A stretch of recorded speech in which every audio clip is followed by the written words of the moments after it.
phone. Is he there? He's on the phone. Tom, welcome to the... No, go ahead and leave this up. Tom.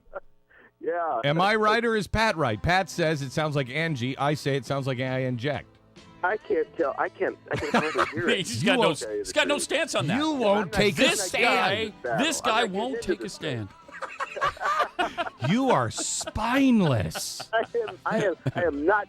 I am completely neutral on this issue. All right, Tom. I was just in Colorado last night, and I heard the happiest news ever. There are people that actually believe, and I am so happily in this camp, that you could be the next governor of Colorado. What a message that would send to America. Oh, my gosh. It really is incredible. We have come up, I think, about over 30 points in a little over 3.5 weeks. Wow. I mean, that's got to be some sort of record. I know it's never happened in any race I've ever seen before. And it's a result of a lot of things coming together, of course, but it is a really exciting time. I'm not kidding you. The enthusiasm, my gosh, everywhere I go, the crowds just keep getting bigger and bigger. The enthusiasm last night, I was giving a speech last night, and the enthusiasm when I said your name on stage, I think it was the first thing that came out, I said, Colorado, Tom Tancredo? And they went crazy, and I said, oh, it'll drive the rest of the country and the left out of their mind. I'll move here if you'll do that. Help. Right. How can I help? That would cinch the deal. Oh, my gosh. I mean, I would feel so comfortable with state rights, and that I'm worried about many of these governors who don't really get it. And I'm not sure, even if they do get it, that they will stand in the end. About it. Yeah. I keep saying that, I say the first thing I'll do, but I said that there are so many first things that you have to do that I'm now down to saying, one of the first things I will do is to pick up the phone and call Chris Christie, and then, put him on hold and try to use my what little talent I have, technologically speaking, to connect us to Jan Brewer and do a little conference call and say, and maybe there'll be one or two other governors at that time that would have the guts to join me. But what I'm asking them to do, what I will ask them to do, is to join me in launching a 10th Amendment revolution in this country. And you know who you if really we do this together, alone probably you don't get far. But if you can get a few governors together to really band together and make a line in the sand and say, you're not coming any farther, federal government. This is the state of Colorado, Arizona, New Jersey. There is nothing more that we need from you or want from you. And as a matter of fact, you can take your stimulus money and go pound sand with it. Oh, I love this. I love this. I will tell you, Tom, I mean this sincerely. I am looking for a place to relocate, at least myself, and my company will remain here in New York. But Jeffy, you can come. Well, no, you can't come with, but you can relocate. I'll relocate you to. Well, you should be relocated to prison. Is where you should be relocated. But I mean, I'm telling you, it is going to be Texas and the Mountain West that save this country. It really will be. Well, let me tell you about the value system, at least as it is viewed by the gentleman I am running against, Mayor Hickenlooper.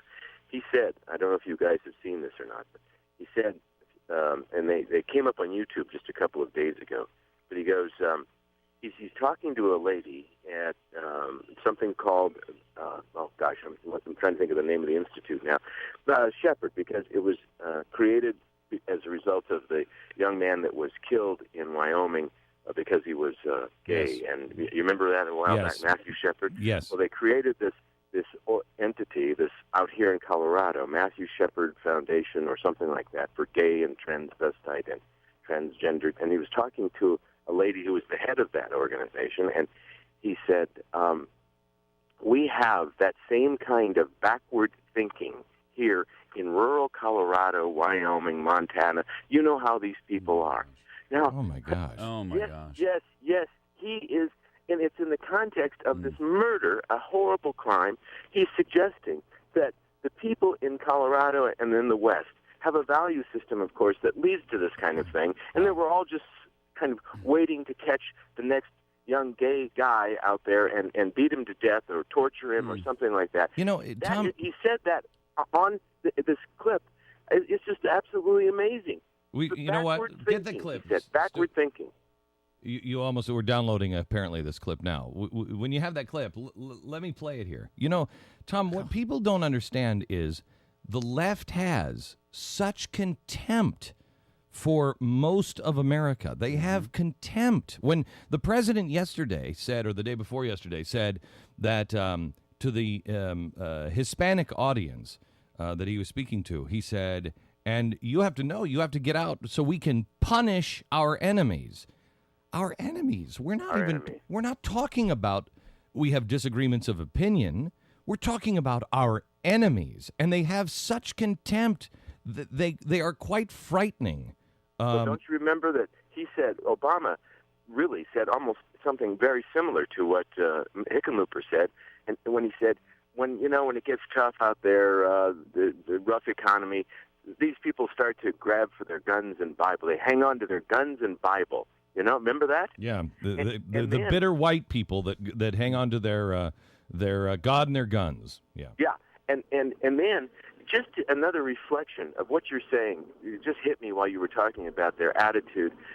Do you remember the scene? I've got pictures. People sent me some pictures of the White House Christmas tree in this last Christmas in the White House. Remember, first of all, that Mrs. Obama was trying to stop any sort of anything that would be a reference to Christianity being part of the Christmas decorations in the White House. And finally they decided, well, that would cause too much of an uproar, so they put a few out.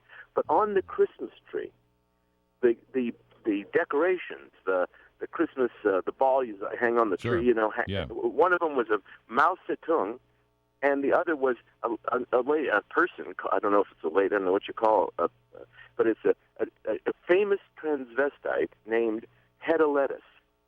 Those were the Christmas decorations in the White House.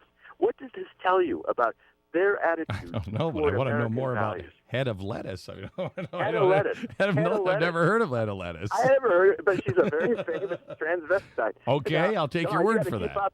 You got to keep up on your transvestite. I know. I think I like that. I think we should have a radio show. We should name somebody Head of Lettuce. I think that's one of the greatest names of all time. Head of Lettuce. I like that. I like her or him or whatever. I don't know anything about him. I know that's what I mean. I don't know exactly how to genderize it. But, yes, that's fine. Yeah, Head of Lettuce. I like that. Okay. So, so Tom, what is it that you are, besides the 10th Amendment, what is it that is connecting in Colorado? What is the thing there is this little issue. It is called illegal immigration. Yeah. Well, you've been on the forefront of that forever. And the Mayor Hickenlooper runs a sanctuary city where, among the many horrible crimes that have been committed by illegal aliens who then go out and break other crimes but are never turned over to ICE, is one that has just honestly captured the imagination of and the hearts of the people in this state. A while back, a young man, this just epitomizes, what I'm going to describe to you is just one event, but it is the epitome of a sanctuary city and the one that the mayor runs. A little boy by the name of Martin Kudlis and his mother were at a Baskin-Robbins ice cream store in Aurora, Colorado. She tells him to go sit down, be a good boy, and that she'll get him his ice cream cone. He sits down. She goes over to the counter.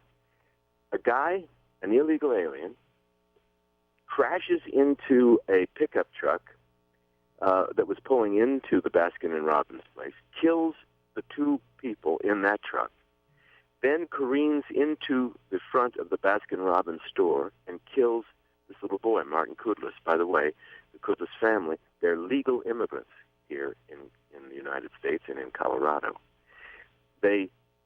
Now, it's a horrible story. It's a terrible, terrible tragedy. But what makes it even more terrible is that the guy who did it had been arrested 16 times. Oh, my gosh. In and around the city of Denver and the surrounding areas. Never once turned over to ICE as an illegal alien. Never once. And so that is the kind of thing that people just go crazy about, as well they should. This man, Mr. Kudlis, he said to me, what can I do? He wants to he's got a commercial up for me. It's just, every time I see it, it breaks my heart. And but that certainly is another part of this, that because Hickenlooper would turn the state into a sanctuary state. And I keep saying I'm going to try my best to make Colorado a business-friendly and an illegal immigrant unfriendly place to be. And I certainly will do that. I can't even imagine. A week from today, if you win, I cannot even imagine the message that would send. This, to me, this race is one of the biggest, most important messages to be sent, because Colorado is a state that was red. They flipped it blue, very blue, and they have organized this state 6 ways to Sunday. Oh man, yes. I mean, it is. This is the state. Colorado is the state that was the prototype for all other organizational architecture for all other states. This is the key state for them. They flipped Colorado and said we can flip the whole country because look what we've done to Colorado, and for it to go for not a Republican, but for Tom Tancredo running as an independent, that's incredible. Incredible. Republican is down to 5% in the most recent poll. Let me ask you this. Why don't the Republicans, I mean, you were a Republican. You weren't a popular Republican in the Republican Party. But you would think at some point they would say, let's have the state go to Tom.